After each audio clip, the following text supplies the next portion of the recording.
Hello. Whew, it's been a day. It is April 10th, and it is the 100th episode of Three Things with Ian. Congratulations.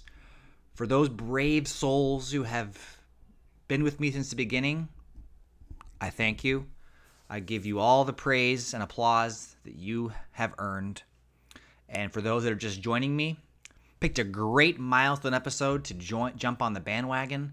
Fresh off my Deer Skull discoveries, I'm back in the chair, and we're going to talk about one of the most important shows in my formative adult life. There's not many shows that when they come out, I circle the date in the calendar, and it's appointment watching, it's viewing. So, what am I talking about? I am talking about Black Mirror, the beloved British anthology TV series created by the one and only Charlie Brooker. Now, Black Mirror, for those that do not know what it is, shame on you. You should be watching this. There's been multiple seasons.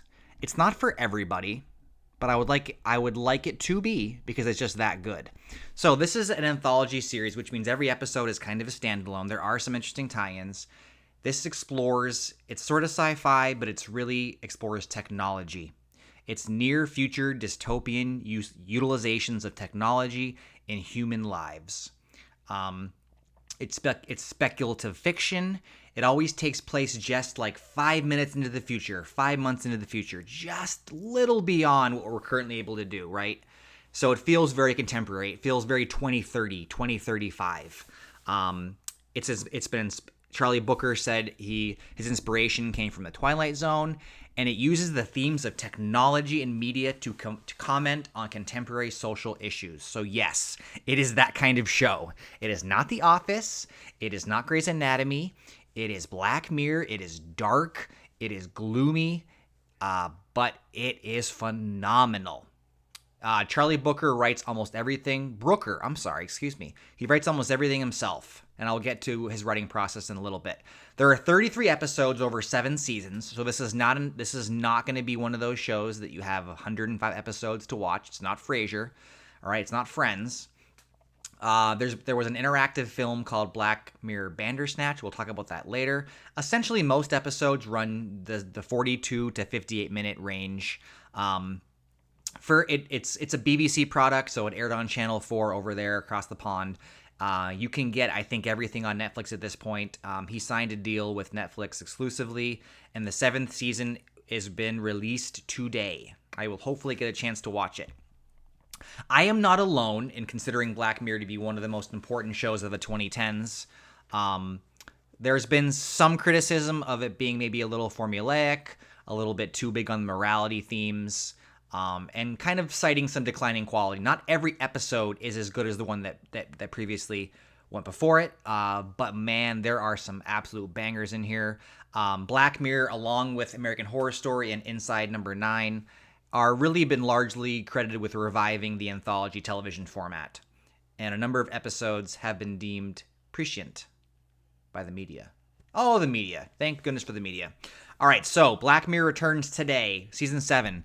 He always gets a combination of people you don't know and people you do know. So we have Issa Rae, we have Chris O'Dowd, we have Paul Giamatti, Rashida Jones, Will Poulter, Awkwafina, Peter Capaldi, who played the Doctor. So he always gets great people. People want to be in this program. These are the kind of shows that are talked about. This is the preeminent water cooler show. You watch an episode and it sticks with you. You cannot. It burrows deep in the mind. As with all seasons, there's a couple episodes that are a little bit more humorous.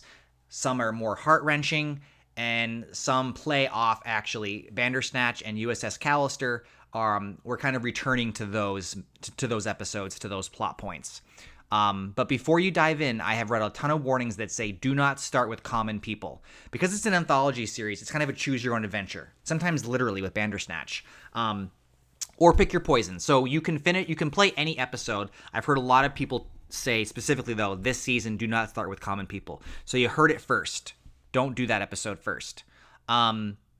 So let's talk about Black Mirror a little bit more. I'm going to give you 5 or 6 episodes that kind of stuck with me. Give you a little bit of a plot synopsis. I don't want to give out too many spoilers, but this also is a show that has been around for a while, and I feel like if you were there are people that don't know about this show. Hopefully this program, my extensive internet reach can help, turn the tide. But please check out Black Mirror.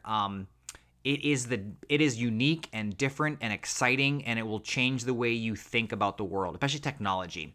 So I'm going to give you some episodes. They're not in any particular order, and then I'll kind of give you what season they're in. So if you are really taking feverishly down notes, you can kind of bookmark these for later. San Junipero. It came out in season 4. It's pretty much the only episode except for Hang the DJ with that happy-ish ending. Charlie Brooker is not really interested in your happy emotions. He's interested in making you think and feel, but not always happy, elation. So in a 1980s nightclub, we have 2 individuals, Yorkie and Kelly. They meet and have instant chemistry. After they hit it off, though, it's revealed that they're inside a simulated reality for elders and people who have already died. And Yorkie and Kelly are actually older women living out their dreams of being young and free to be their authentic selves. But the question looms: do they die naturally or live together forever in San Junipero? Emotional masterpiece. This episode tackles themes of death, afterlife, and love in really unique ways. So, yes, when I read the plot synopsis, this is dark. This is emotional. This is heavy. This is, I guess I should give a spoiler. I should give an alert because this is not for everybody. But I think everybody can find something with these episodes. Another episode, one that I love this episode. It's called The Entire History of You. It's from season 1. This is actually written by Jesse Armstrong, who would later go on to write Succession. So strong writing chops. It's one of the most emotionally devastating of the series. A little grain implant allows people to record their every memory, which turns into a recipe for disaster when jealous Liam and his wife, Fion, I didn't proofread that, Fionn? Anyway, that's her name. It's probably an Irish name. After an awkward dinner party where she gets a little too close with her ex, Liam spirals and demands to review her grain for evidence of infidelity. When Liam learns the truth, it's a gut punch in this intimate relationship story. This one is fantastic. The first episode that I ever watched was called National Anthem. And this is a tough one, guys. It starts out with a bang. Unfortunately, not the bang you might think of. This one doesn't focus on the technology so much, but the idea is simple. What if the prime minister was forced to have sex with a live pig on television? I know. Instead of sci-fi, this episode is more of a dark thriller that plays out the stomach-churning implications of the deed. Love it or hate it, though, this was my introduction to this series. This is not the episode I would start with, but is one that lasts. It sticks with you. The stickability, the lastingness of the episodes is just phenomenal. All right, so one that's a little bit different and a little bit unique, and I'm glad he went back to it for this new season. It's called Bandersnatch. It's Netflix's first interactive movie where you actually have the chance with your remote control to make decisions in the story that majorly alter how things play out. So it's about a video game programmer named Stefan. He's making a choose your own adventure game, right? Well, he's battling his own demons. And you can watch it. It's like 80 minutes, and you can literally there's actual prompts. Remember when you were a kid and you wrote and you had those books where it was choose your own adventure? Well, this is a natural progression of that. There's 5 different complete endings. Some bloody, some that break the fourth wall, and more than 1 trillion unique paths. So, Bandersnatch, very interesting. Another one that I have to talk about is the USS Callister, and that's going to bring up emotions and thoughts of Star Trek, and it's supposed to. It's a gender-bending sci-fi adventure episode. It's an expert spoof on Star Trek with a classic grim twist. There's always a twist. Brooker's always playing with us and kind of leading us down a path and then saying, whoops, nope, it's actually this. It's darker, it's more foreboding, it's more gloomy, but ultimately more emotionally resonant. So, okay, Jesse Plemons, he's been in everything. He's the perfect star. He plays Captain Robert Daly, heroic dashing captain of the McAllister spaceship who, unsurprisingly, has a grimy secret. Robert's actually a disgruntled employee at a video game company who uses digital clones of his coworkers to belittle them and seduce new programmer Nanette. Instead of hinging on twists, The Callister episode is an uncharacteristically colorful and fun Black Mirror excursion that ends with the villain getting what he deserves. So sometimes, often, the most morally corrupt character in these episodes does get the just desserts. I will give you, I could talk about this forever. I'm going to give you one more, and this one is emotionally devastating, so I'm going to give a trigger warning for this one. It's called Be Right Back. It's got similar themes of death and loss. It's beautiful, it's gut-wrenching. It stars Haley Atwell as a woman who has recently lost her husband, played by Domhnall Gleeson. You might remember his family. They're gingers, they're redheads. His dad was in Harry Potter. In an attempt to bring him back, him back, she uses a service that collects a deceased person's entire internet activity, and with it creates a facsimile of that loved one. Things get more disturbing, though. Nothing always works the way it ought to, right? This technology is always really interesting and powerful and informative, but it's always a little bit like it just doesn't. There are moral implications that make the technology essentially unusable. But it's an unbelievable story about pain and loss and the difficulty of trying to hold on to loved ones who are gone. It's the ultimate episode, though, for Black Mirror. It's considered to be the best. It's an example of whatever the show...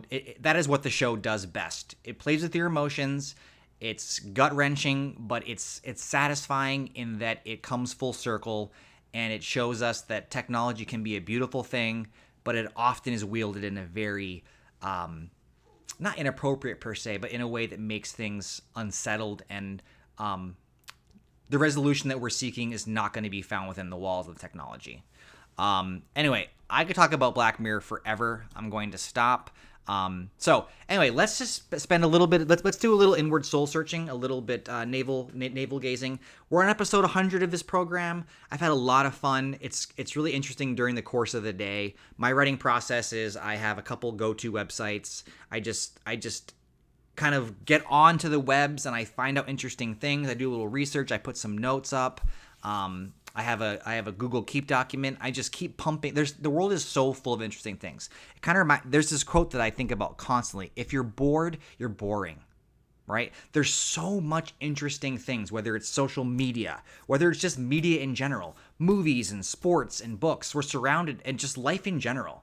There's so many things of note and interest, and I'm having a lot of fun just exploring those with you. I have no idea if if this is making a difference in anyone's life, but I'm having a good time. If one person watches Black Mirror after watching this episode, I'm happy. I'm happy to spend the 12 minutes and 45 seconds just exploring, giving you a little bit more about who I am and what I want you to be aware of. So this has been really fun. A lot of episodes left to do, a lot more days in the year. I might look back and kind of been like, okay, I've been a little bit too sports heavy, and I might kind of like make a tally mark and see what am I missing here. Books and board games. I have so many hobbies and interests, and there's just so much that impresses me, and I just really want to share that with you. So thank you for listening. Thank you for being just the people that you are, listening, sharing, commenting. 100 episodes in, and many, many more to go. So thank you, and I will see you guys tomorrow. Take care.